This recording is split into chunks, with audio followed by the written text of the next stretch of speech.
திருக்கண்மணி என்று திருமுறைகளிலே சொல்கிறார்கள். சிவபெருமானுடைய அடையாளம் திருக்கண்மணி. திருநீரும் ஜடாமுடியும் நம்முடைய உத்ராட்சமும். இந்த நகரத்தினுடைய உட்கட்டமைப்பு வசதிகள் இன்னும் மேம்படுத்தப்பட வேண்டும். அதற்காக சிறப்பு நிதி ஒதுக்க வேண்டும்.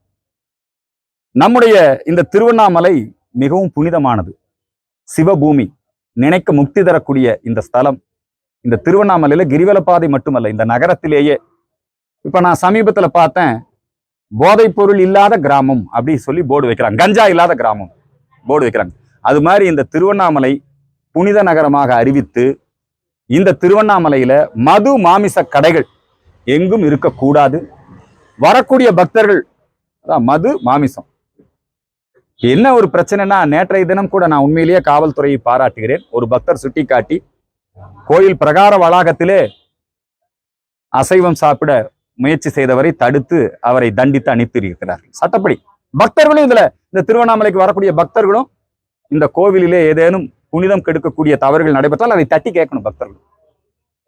திருவண்ணாமலையினுடைய இந்த புனிதத்தை பாதுகாத்திட இந்த நகரை புனித நகரமாக அறிவி